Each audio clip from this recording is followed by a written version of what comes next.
ओम शांति। आज 16 मार्च 2024 के साकार बाप दादा के मधुर महावाक्य है। बाबा ने कहा, मीठे बच्चे, ज्ञान की डिपार्टमेंट अलग है, योग की अलग है। योग से आत्मा सतो प्रधान बनती है। योग के लिए एकांत की जरूरत है। प्रश्न, स्थायी याद में रहने का आधार क्या है? उत्तर, तुम्हारे पास जो कुछ भी है उसे भूल जाओ, शरीर भी याद न रहे, सब ईश्वरीय सेवा में लगा दो, यही है मेहनत। इस कुर्बानी से याद स्थायी रह सकती है। तुम बच्चे प्यार से बाप को याद करेंगे तो याद से याद मिलेगी। बाबा भी करंट देंगे, करंट से ही आयु बढ़ती है, आत्मा एवर हेल्दी बन सकती है। ओम शांति। अब योग और ज्ञान दो चीजें हैं। बाप के पास यह बहुत बड़ा खजाना है जो बच्चों को देते हैं। बाप को जो बहुत याद करते हैं उनको करंट जास्ती मिलती है, क्योंकि याद से याद मिलती है। यह कायदा है, क्योंकि मुख्य है याद। ऐसे नहीं कि ज्ञान बहुत है, इसका मतलब याद करते हैं नहीं। ज्ञान की डिपार्टमेंट अलग है, योग की बहुत बड़ी सब्जेक्ट है, ज्ञान की उससे कम। योग से आत्मा सतो प्रधान बन जाती है, क्योंकि बहुत याद करते हैं। याद के बिगड़ सतो प्रधान बनना असंभव है। बच्चे ही सारा दिन बाप को याद नहीं करते तो बाप भी याद नहीं करेंगे।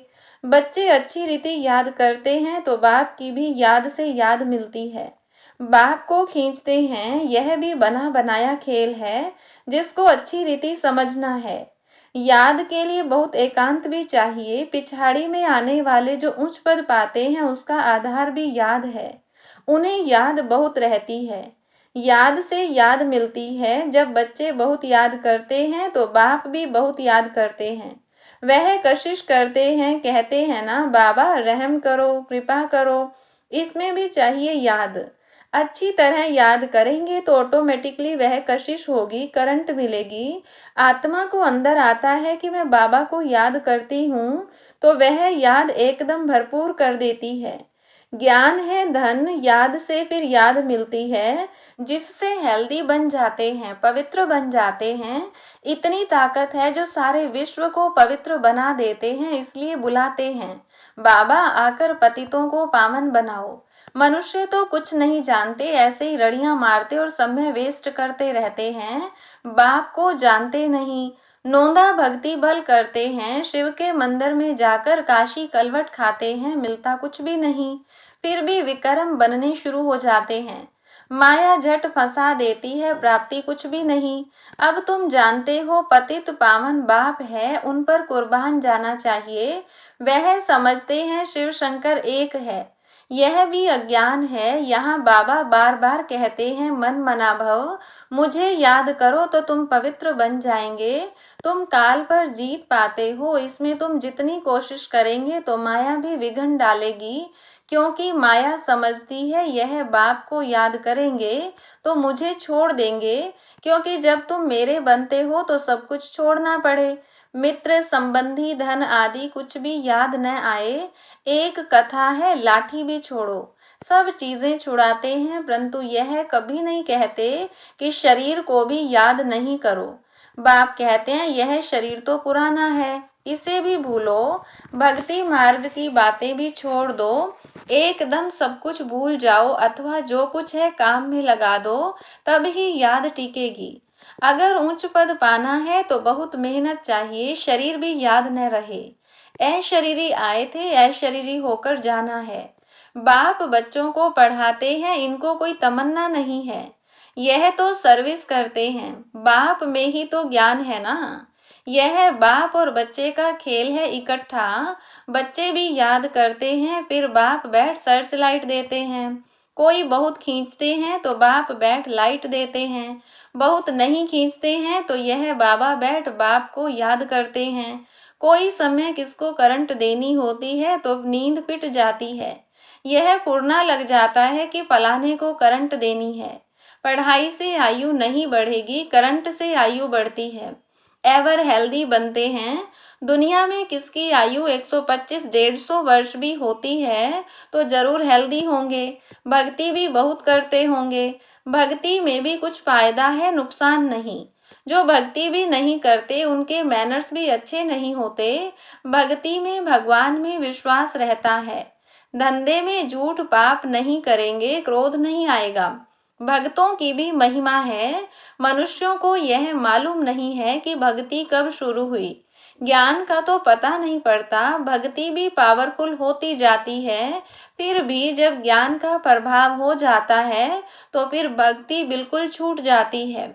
यह दुख सुख भक्ति और ज्ञान का खेल बना हुआ है। मनुष्य कह देते हैं दुख सुख भगवान ही देते हैं, फिर उनको सर्वव्यापी कह देते हैं। लेकिन सुख दुख अलग चीज है। ड्रामा को न जानने कारण कुछ भी समझते नहीं हैं। इतनी सब आत्माएं एक शरीर छोड़ दूसरा लेती हैं, यह तुम ही जानते हो। ऐसे नहीं कहेंगे कि सतयुग में तुम देही अभिमानी रहते हो।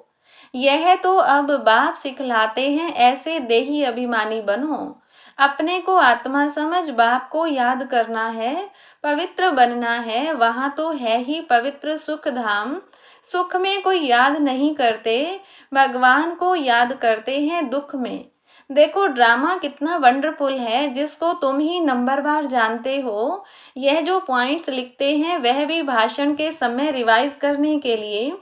डॉक्टर वकील भी पॉइंट्स नोट करते हैं। अब तुमको बाप की मत मिलती है तो फिर रिवाइज भी करना चाहिए भाषण करने के समय। इसमें तो है बाबा की परवेशता। बाप तुमको समझाते हैं तो यह भी सुनेंगे। वह पॉइंट्स नहीं सुनाते तो मुझे क्या पता जो तुमको समझाऊं।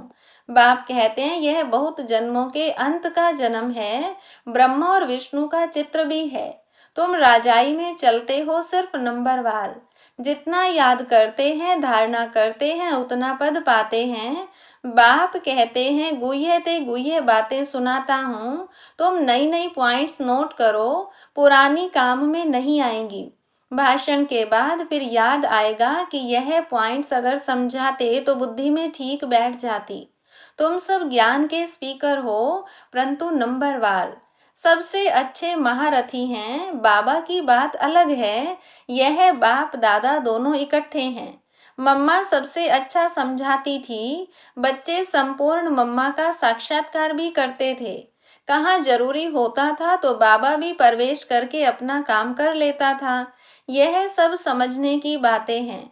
पढ़ाई फुर्सत के समय होती है, सारा दिन तो धंधा आदि करते हैं। विचार सागर मंथन करने के लिए फुर्सत चाहिए, शांति चाहिए। समझो कोई को करंट देनी है, कोई अच्छी सर्विस करने वाला बच्चा है तो उनको मदद करनी है। उनकी आत्मा को याद करना पड़ता है। शरीर को याद कर फिर आत्मा को याद करना है, यह युक्ति रचनी है। सर्विसेबल बच्चे को तकलीफ है तो उनको मदद करनी है। बाप को याद करना है, फिर खुद को भी आत्मा समझ कुछ न कुछ उनकी आत्मा को भी याद करना है। यह जैसे सर्च लाइट देना होता है, ऐसे नहीं सिर्फ एक जगह बैठ याद करना है। चलते फिरते भोजन खाते भी बाप को याद करो। दूसरे को करंट देना है तो फिर रात्रि को भी जागो। बच्चों को समझाया है सवेरे उठकर जितना बाप को याद करेंगे उतना कशिश होगी।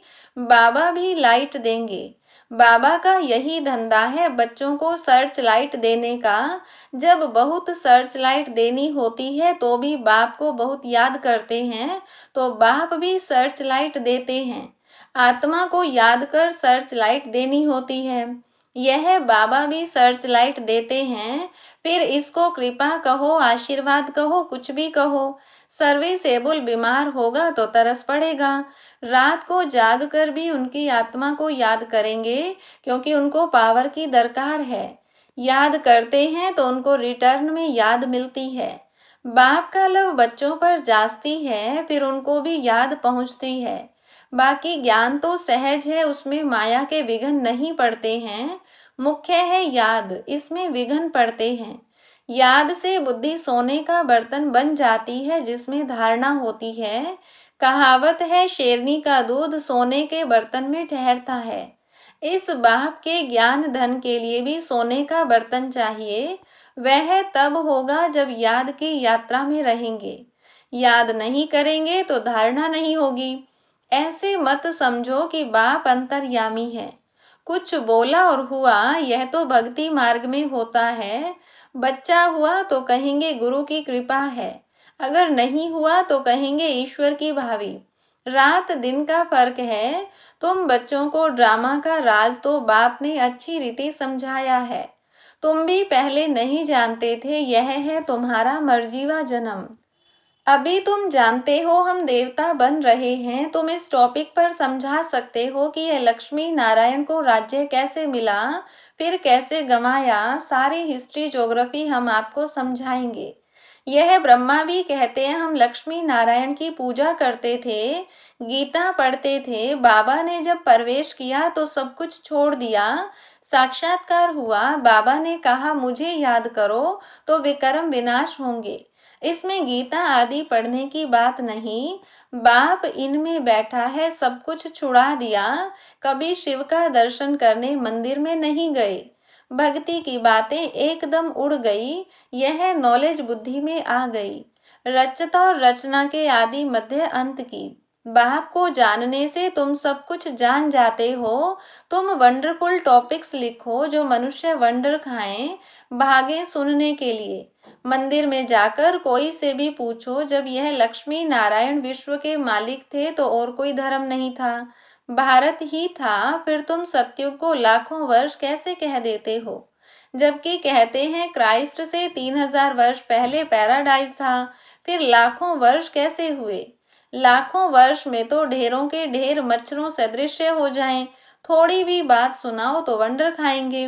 परंतु जो इस कुल के होंगे उन्हों की बुद्धि में यह ज्ञान बैठेगा, नहीं तो कहेंगे ब्रह्मा कुमारियों का वंडरफुल ज्ञान है, इसमें समझने की बुद्धि चाहिए। मुख्य बात है याद की। स्त्री पुरुष एक दो को याद करते हैं, यह आत्मा याद करती है परमात्मा को।